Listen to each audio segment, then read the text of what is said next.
il se perdait dans ce qu'il disait, un nuage vint. Le nuage les a couverts. Alors une voix se fit entendre. Celui-ci est mon fils bien-aimé.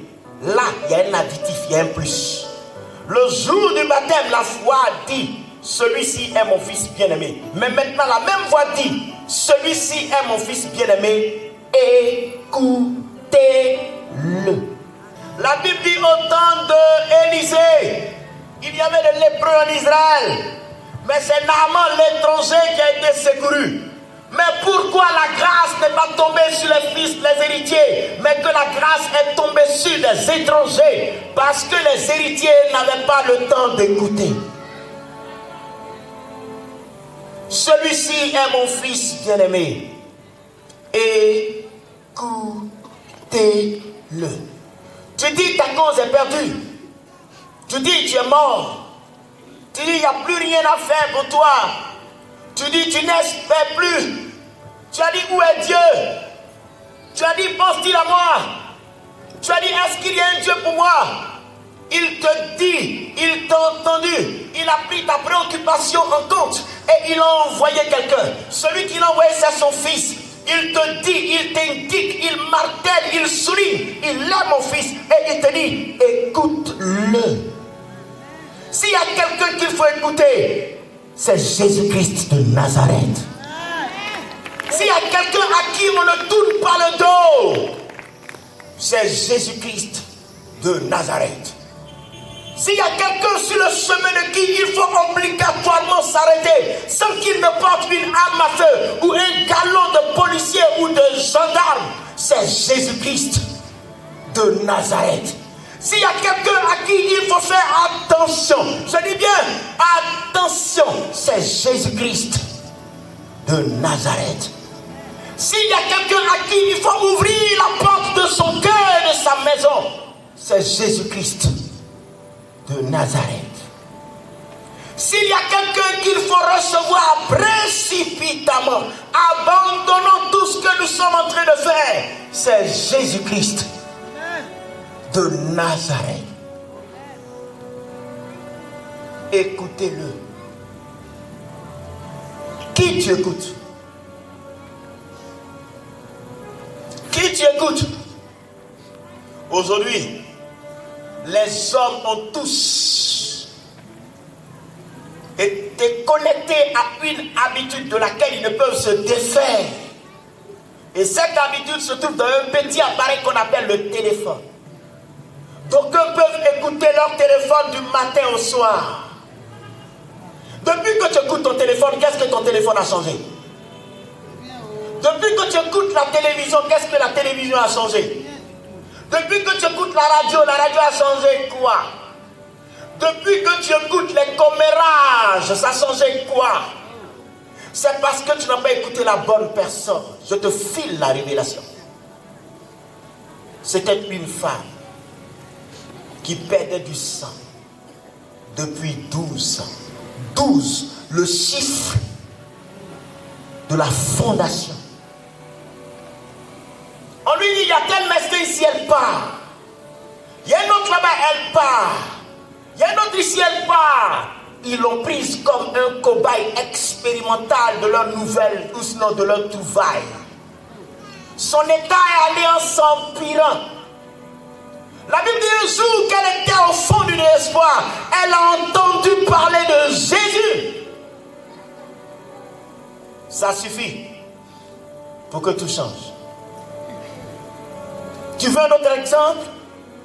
Il s'appelait Bartimée, le fils de Timée, aveugle, assis sur le bord du chemin. Son handicap lui a donné un statut de raillerie et de moquerie. Tout le monde se moquait de lui parce qu'il était réduit à la mendicité. Des enfants qu'il a vus, peut-être des enfants dont il a entendu parler de la naissance, qui passaient au-devant de lui. Il devait quémander toute sa vie. Il devait tendre la main toute sa vie. Un jour qu'il était sur le bord du chemin, il a entendu des bruits de pas. Il a entendu des conversations. Il sait qu'à cet endroit, c'est inhabituel. C'est inhabituel. Comme ici, là où tu es, c'est inhabituel que tu sois là en ce moment précis. Et la Bible dit, quand il a entendu, il a dit, mais qu'est-ce qui se passe? On lui a dit, Bartimée, fils de Timée, c'est Jésus de Nazareth qui passe. C'est l'agneau de Dieu qui passe. Celui qui ressuscite les morts, qui passe. Celui qui ouvre les yeux des aveugles, qui passe. Celui qui transforme l'eau en vin, qui passe. Dès que Bartimée a entendu ça, il a commencé à crier de toutes ses forces. Jésus, Jésus, fils de David, aie pitié de moi. Les gens disent tais-toi. Il n'a pas besoin des gens comme toi. Plus on lui dit tais-toi, plus il crie parce qu'il savait que c'était la chance de sa vie qui passait. Il a crié jusqu'à ce que Jésus s'arrête. Et tous ceux qui lui disaient tais-toi ont commencé à lui dire prends courage. Il t'appelle. Et je dis, celui dont je parle, on ne lui tourne pas le dos. On ne fait pas comme si on ne l'a pas vu. On ne le méprise pas. On ne se fout pas de lui. Il est la vie personnifiée et humanisée. Il est la guérison dévoilée. Il est le salut donné. Il est la restauration dans sa personne. Son allure témoigne de la divinité. Ses paroles sont comme des vagues qui surfent sur la vie des êtres humains en apportant ce qu'ils ont toujours désiré. À ses pieds, la stérilité part. À ses pieds, les maladies les plus féroces sont dans l'obligation de s'incliner. La légion de démons qui était dans le fou de Gadara, qui faisait fuir tout le monde, qui avait pris le chemin en otage, empêchant les gens de passer. Ce démon qui brisait les chaînes, lorsque Jésus-Christ s'est présenté, sans même qu'il ne dise mot, le démon est venu de lui-même se prosterner pour dire tu es le Seigneur des Seigneurs, le Roi des Rois, le Dieu tout-puissant. J'ai fait fuir les autres, mais devant toi je me prosterne. Je dis, Dieu dit écoute-le. Dieu te dit écoute-le. Écoute-le. Tu veux que ta situation change? Écoute-le. Tu veux une amélioration? Écoute-le. Ton foyer bat de l'aile. Tu as essayé tous les artifices qu'une femme, dans sa position et sa nature de femme, a essayé pour reconquérir le cœur de son mari, mais ça n'a pas marché. Écoute-le. Écoute-le. Tu es un homme d'affaires qui a tout perdu, au point où tu n'as plus rien, tout le monde se moque de toi aujourd'hui. Ceux que tu as aidé hier te regarder, ils se disent, mais regardez-lui là. Il n'a pas dit que c'était lui, le père de tout le monde, il n'a plus rien. Pourtant quand il pleurait, tu as pleuré avec eux. Quand ils gémissaient, tu as gémi avec eux. Et aujourd'hui tout le monde porte un jugement qui n'a pas sa raison d'être sur ta vie. Celui qu'il faut écouter, je te le présente, Jésus-Christ de Nazareth. Un témoignage me vient à l'esprit et je veux te le rendre. Une fois après une prédication à la télévision, une dame prend mon numéro et elle m'appelle. C'est le prophète Paul Israël. Je lui dis oui, c'est le petit serviteur de Dieu, le petit de Jésus. Elle me dit prophète. Je dis oui, ma fille est dans le coma. Ça fait 13 jours. Je lui ai dit on peut aller à l'hôpital prier pour ta fille. Elle m'a appelé autour de 22 heures. Elle ne savait que faire. Je lui ai dit on va à l'hôpital prier pour ta fille. Elle me dit non, elle est aux urgences. On va nous empêcher d'y entrer. Je lui ai dit, celui dont je suis le serviteur, il n'est pas comme un bracelet qu'on porte là, et quand il pleut, on doit le déplacer. Il n'est pas comme un fétiche qu'il faut sont sécurisés dans le coin d'une maison. Il est omniscient, il est omnipotent, il est omniprésent, partout en même temps, partout à la fois. Je lui ai dit, nous prions au téléphone. Nous avons prié à partir de 22h, 23h. Le lendemain à 6h, je regarde des appels en absence. Mon épouse me dit, mais chérie, regarde, je vois des appels, une liste d'appels en absence. Mais bizarrement, c'est le même numéro qui se répétait. Après le numéro appel, je décroche. La dame me dit, prophète, oh, prophète, je dis, il y a quoi? Elle dit, ma fille est revenue à la vie, ma fille s'est réveillée. Je dis, s'il y a quelqu'un qu'il faut écouter, c'est Jésus. S'il y a quelqu'un qu'il faut faire attention, c'est Jésus. S'il y a quelqu'un qu'il faut s'arrêter, c'est Jésus.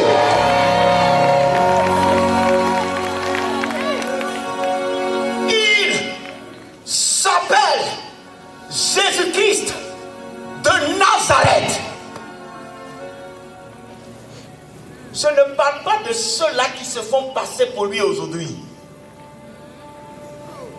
Et qui, parce qu'ils guettent la célébrité, font ce qu'on appelle en droit une usurpation d'identité. Et se font appeler Jésus. Comme s'ils pouvaient l'égaler. Comme s'il pouvait se mesurer à lui.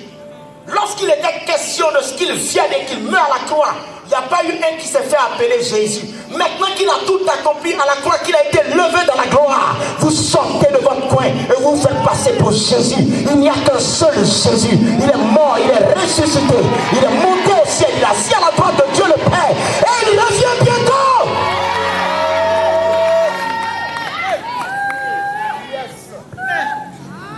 Jesus.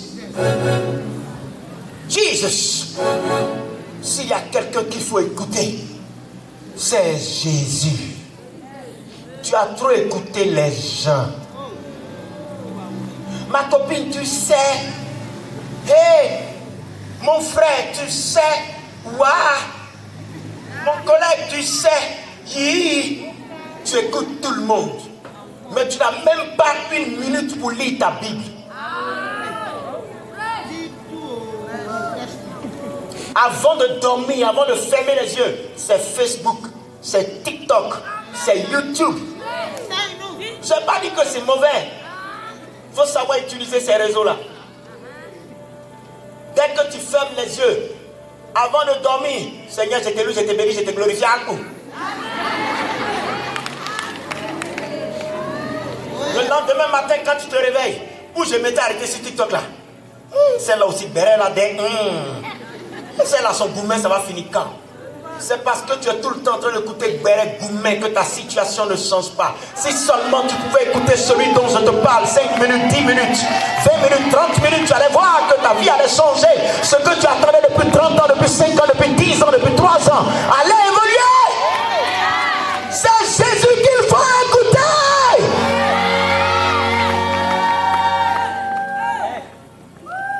Écoutez-le. C'est mon fils. Écoutez-le. C'est celui-là que je vous envoie. Écoutez-le. Oh, je suis béni. Je suis béni. J'ai envie de pleurer. Je suis béni. Je me sens béni. En son temps, je voulais être professeur à l'université.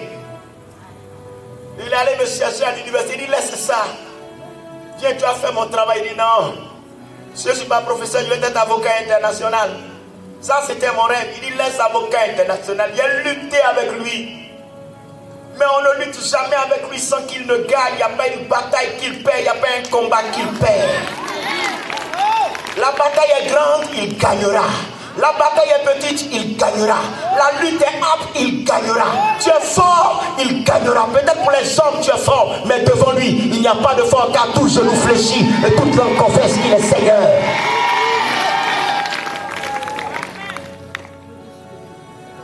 Et il a gagné. J'ai tout abandonné. Mais je ne savais pas en son temps que c'était pour sauver des vies. Je suis réjoui, je me sens béni. Parce qu'aujourd'hui, il m'utilise comme un simple tuyau par le canal de qui il apporte l'eau de la vie. Pour les hommes, je n'ai pas d'importance parce que je n'ai pas fini les études. Je n'ai pas fini les études parce que je n'ai pas de statut social en tant que fonctionnaire ou en tant qu'employé d'une entreprise privée, tout ça.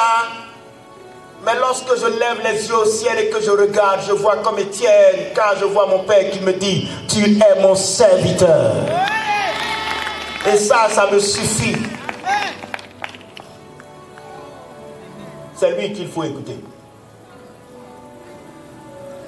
C'est lui qu'il faut écouter. Tu as trop ton oreille sur la maladie. Tu écoutes trop la douleur de cette maladie-là. Tu es trop accroché aux caprices de cette maladie au point où tu ne peux même pas mettre ton cœur sur la promesse de guérison qui est devant toi, qui est Jésus-Christ de Nazareth. Tu écoutes trop ce mari de nuit, tu l'écoutes tellement que tu lui voues un grand respect. Au point où tu n'as même pas le temps de regarder à Christ Jésus. Hey, écoute Jésus, tu vas voir, le mari de lui va se mettre à trembler, il va te dire là où tu es arrivé, je ne peux plus tenir là parce que celui en face de qui tu es le maître des maîtres, le Seigneur des seigneurs, je ne peux pas tenir de sa présence.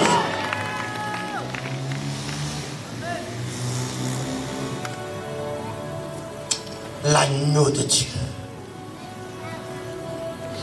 Écoute-le. Écoute-le. Et tu sais pourquoi Dieu lui dit d'écouter? Parce qu'un jour, alors que tout le monde l'abandonnait, ils étaient plus de 5000, si je ne m'abuse, et si j'ai bonne mémoire, même si je ne suis pas bon en calcul. La Bible dit ce jour-là, parce qu'il a tenu un propos élevé en matière de compréhension spirituelle, des gens commencent à le quitter, à l'abandonner. Il regarde les autres, il dit, vous ne partez pas? Pierre dit, mais à qui irions-nous? La vie que tout le monde cherche là, mais c'est toi. La vie que Dieu a promis à l'humanité là, mais c'est toi. Tu as les paroles de la vie. Alors écoutez-le, parce qu'il a les paroles de la vie. Il a les paroles de l'espoir. Il a les paroles de demain. Aujourd'hui appartient aux hommes. Hier appartenait aux hommes. Mais qui connaît demain? Qui sait demain? Et il n'est pas bon de s'enorgueillir et de sombrer dans la vantardise en disant des choses qu'on ne maîtrise pas sur le futur. Mais moi je vous dis, mon maître, mon Seigneur et mon Sauveur, celui-là qui m'a établi prédicateur et qui m'a béni avec ce ministère, lui il connaît demain. Parce qu'il est demain. Il a les paroles de la vie. S'il est demain, s'il connaît demain, ça veut dire qu'il peut te donner de l'espoir. Yes. Un homme a marché avec lui. Un homme a marché avec lui. Cet homme-là, il est référencé dans la Bible comme étant le père de la foi. Il a mis cet homme à l'épreuve en lui disant, sacrifie-moi ton fils. Alors que de ce fils devait sortir une progéniture et une nation. Il s'est dit, mais comment Dieu qui m'a donné ce fils que j'ai entendu tant peut me dire de le sacrifier? Il mit sa foi en Dieu et il alla sacrifier son seul fils. Lorsque l'ange lui dit, ne le touche pas. Et après cette épreuve, il a dit, désormais je sais que tu ramènes moi à la vie. Et que tu appelles à l'existence ce qui n'existe pas. Le mort qu'il ramène à la vie, c'est le passé qu'il ramène au présent. Ce qui n'existe pas qu'il appelle à l'existence, c'est le futur, ce qui est loin qu'il peut ramener à aujourd'hui. Accepte Jésus-Christ de Nazareth comme ton Seigneur et ton Sauveur, et ta vie ne sera plus confusion. Il a les paroles de la vie.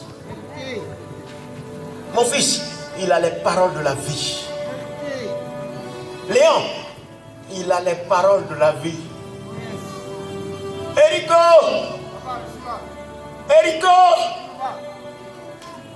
il a les paroles de la vie. Eric, il a les paroles de la vie. Eric, il a les paroles de la vie. Mon Dieu a les paroles de la vie. Mon Dieu est la vie. Il est la vie pour toi. Il est la vie pour tes os fatigués. Il est la vie pour tes muscles. Il est la vie pour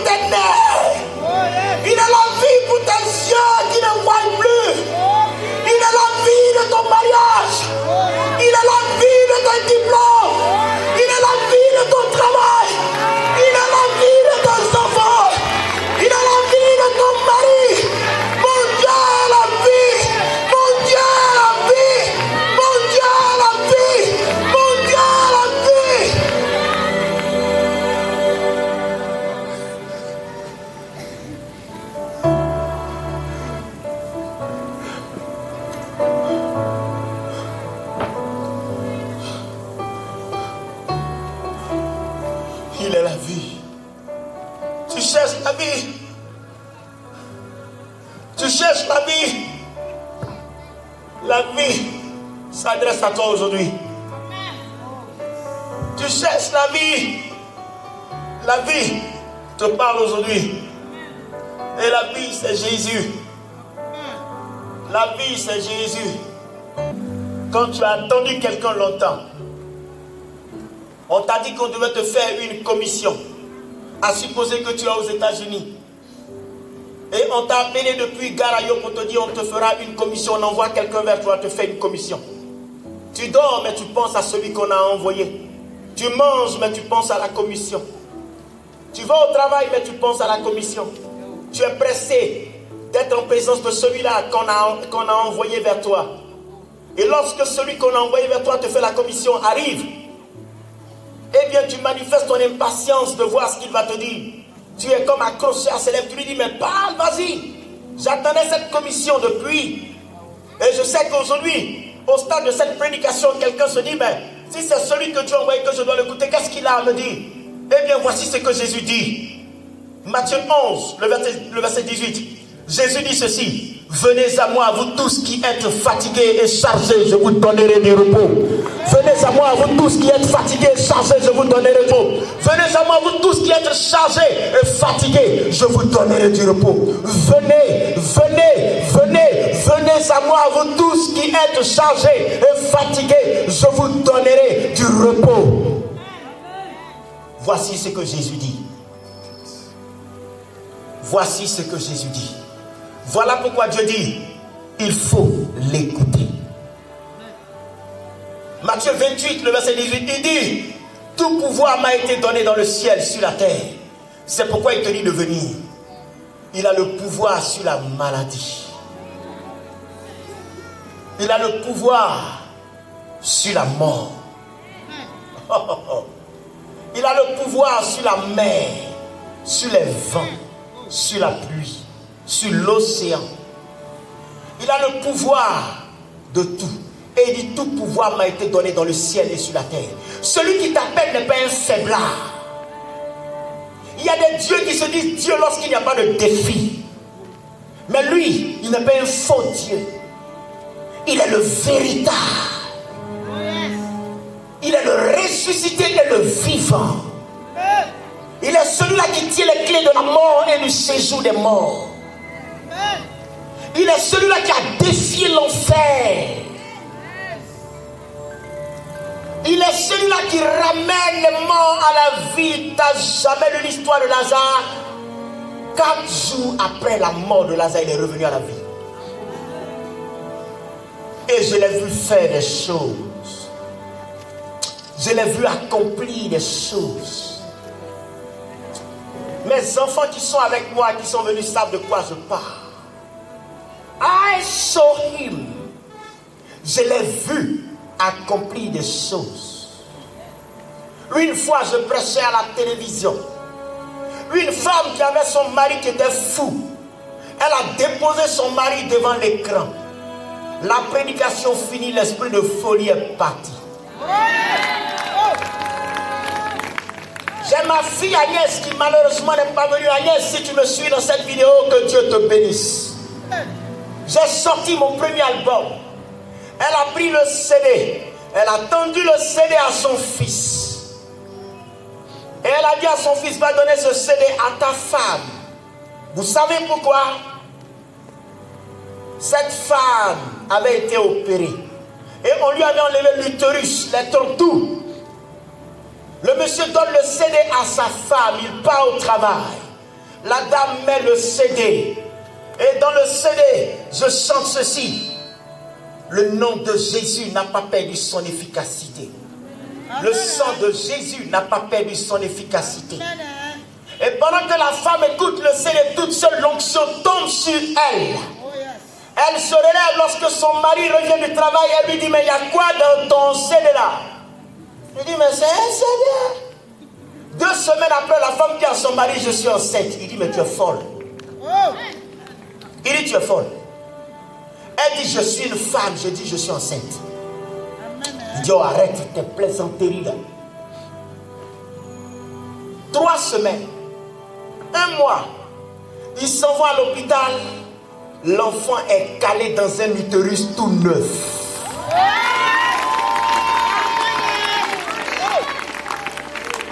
La femme a accouché. Le médecin qui a fait l'ablation de l'utérus, c'est lui qui l'a fait accoucher. Lui, il dit c'est pas possible. Jésus a tout pouvoir. Je me souviens qu'une année, nous étions à la Rivera Palmeraie. Un de mes fils qui travaillait dans le froid, la climatisation auto, il part sur Yamoussoukro. Il arrive, il m'appelle. Papa, je dis oui. Il dit ma femme est très malade. Les médecins ont dit c'est fini, elle ne vivra plus. C'est terminé. Et le médecin a dit au monsieur, prends ta femme, rentre, papa, elle va mourir ici. Et sa femme lui a dit, tu n'es pas Dieu. Il prend le téléphone, il m'appelle. Je lui dis, fils, moi je ne suis pas à Yamoussoukro. Je ne peux pas être à Yamoussoukro. Mais mon Dieu, il a toujours été à Yamoussoukro et en même temps à Abidjan. J'ai dit, Père, envoie-lui des anges, s'il te plaît, pour répondre à sa préoccupation. Ils viennent de l'hôpital, ils arrivent à la maison, la femme a un léger sommeil. Et elle voit des personnes en blouse blanche. Et ils lui disent, nous sommes venus t'opérer. Dans son sommeil, il l'opère. Lorsqu'elle s'est réveillée, la cicatrice était là. Elle a bondi sur son mari. Elle dit, chérie, Jésus vient de m'opérer. Et puis elle lui montre la cicatrice. Et avant que ceux qui sont venus faire ça ne partent, ils lui ont dit, nous allons revenir le lendemain. Nous reviendrons le surlendemain. Pendant 3 jours, on viendra soigner la plaie. Puis c'est fini. Alors qu'elle causait avec ses camarades, un léger sommeil, elle les voit. Et ils lui disent, on est venu soigner la plaie, va te coucher. Elle se couche, il soigne la plaie. La même chose s'est répétée le jour qui a suivi. Jusqu'à aujourd'hui complètement guérie.